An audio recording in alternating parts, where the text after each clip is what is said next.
The difference between a crush and a campaign. Opening reflection. Why do some romantic pursuits burn fast and fade, while others unfold with a sense of timing, vision, and undeniable alignment? The answer lies in how we engage. Are we reacting to a moment of intensity, or are we moving with strategy toward a meaningful objective? There is a fundamental difference between having a crush and launching a campaign. One is based on emotional reactivity, the other on emotional intelligence. And if you confuse the two, you risk entering battles you're not equipped for, or chasing terrain you were never meant to conquer. This episode is not about manipulation, it's about clarity. So let's draw the line between fantasy and foresight, between impulsive longing and intentional pursuit. Let's break down the difference between a crush and a campaign, and why understanding that difference could be the most strategic move you ever make in love. Part 1. What is a crush, really? A crush is intensity without infrastructure. It often begins as a sudden spike of emotional energy. You feel captivated, not necessarily by who the other person is, but by how you feel in their presence. It's an internal phenomenon projected outward, a sensation mistaken for a signal. But here's the truth. A crush says more about your psychological terrain than it does about the other person's value or compatibility.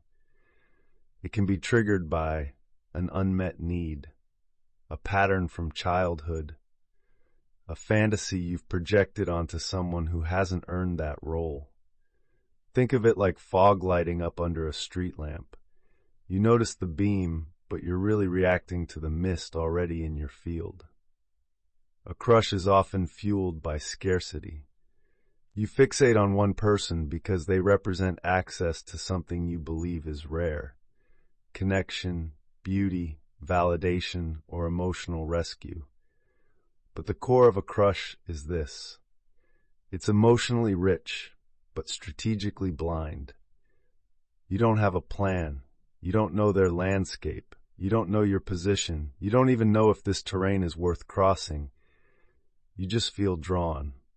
This doesn't make it wrong. It makes it dangerous if you mistake it for something else. Part 2. The anatomy of a campaign. Now contrast that with a campaign. A romantic campaign is not cold or calculated. It's intelligent. It's the conscious, measured pursuit of alignment, fueled not by fantasy, but by strategic interest and emotional calibration.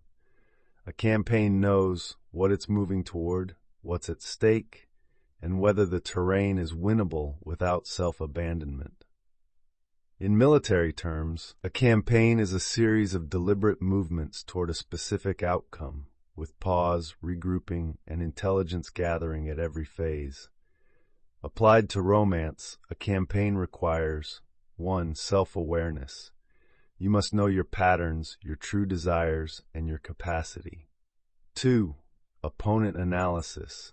Not in an adversarial sense, but in terms of understanding the other's emotional operating system. 3. Territorial wisdom. Are you trying to conquer terrain that is incompatible, defended, or booby-trapped with past trauma?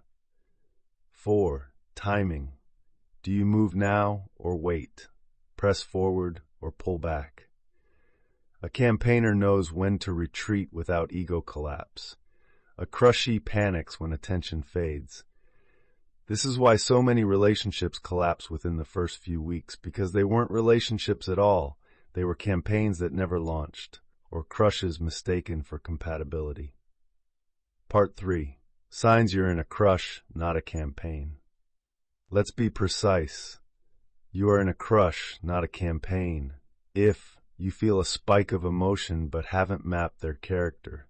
You fantasize more about how they make you feel than who they actually are. You feel powerless to stop thinking about them. You're emotionally spiraling after one ambiguous text or look. You haven't asked, do they have the emotional capacity to meet me where I am? You are not in a campaign. you are in an infatuation loop. And here's the cost. A crush inflates your attachment to someone who has not proven themselves trustworthy, available, or compatible. And the longer you indulge the fantasy, the more painful the collapse when reality arrives. A crush is like setting out on a journey with no map, no compass, and no food, just a high from the idea of travel. A campaigner brings supplies, checks the weather, knows why they're going, and most of all, knows what they will not sacrifice to get there. Part 4. Why most people never learn the difference. Most people, even intelligent, emotionally aware ones, fall into the crush trap because of three main forces. 1. Romantic programming. Our culture glorifies infatuation and love at first sight more than it values compatibility, timing, or capacity. 2. Emotional starvation. Many pursue relationships from a place of unmet emotional hunger, which makes them mistake intensity for intimacy. 3. Unconscious wounding. Old attachment patterns, especially anxious or avoidant ones, create chemical highs when the nervous system is activated, even when danger or misalignment is present. And worst of all, crushes are addictive. They give you temporary highs. They create imaginary narratives. They let you escape the present, but they don't help you build. A crush might lead you to someone who could be a partner, but without shifting to campaign mode, you won't know how to convert connection into compatibility. You'll just keep circling the field, drawn to what shines but never learning how to assess what lasts. Part 5. How to shift from crush to campaign. So what do you do if you're already in a crush? You ground, and then you ask 5 critical questions. 1. What is this person really showing me about themselves, consistently, not occasionally? 2. Do I know their character, or am I filling in the blanks with fantasy? 3. Am I willing to risk my dignity, peace, or time for someone whose alignment I haven't verified? 4. Do I have a campaign-level understanding of what I want and what I offer? Am I addicted to how they make me feel, or am I interested in who we could actually be together? Once you shift into this level of inquiry, you move from fantasy to clarity, and that's when your real power returns. Because when you stop chasing the chemical high of a crush, you start recognizing the quiet strength of genuine resonance. Part 6. Strategic implications in romance. Why does this matter so much? Because emotional strategy governs your long-term outcomes. A person who mistakes crushes for compatibility will waste months, even years, in relationships that were never viable. They will invest energy into people who never chose them. They will interpret rejection as a sign to chase harder. Rather than as intelligence from the field, a strategic romantic understands. Not all terrain should be pursued. Some battles are lost before they begin.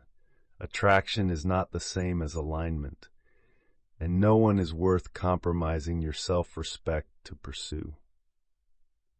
When you understand the difference between a crush and a campaign, you become dangerous in the best way.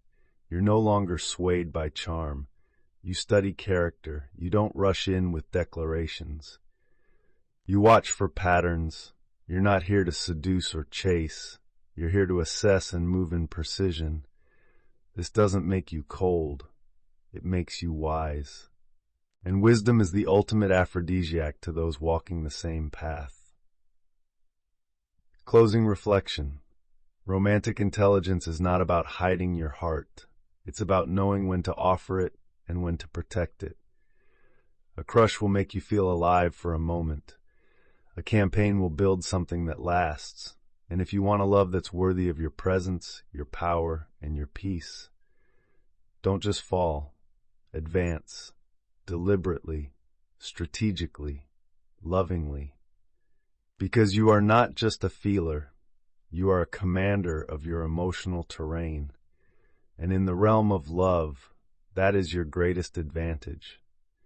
If this episode brought clarity to something you felt but never fully named, subscribe for more emotional strategy insights like this.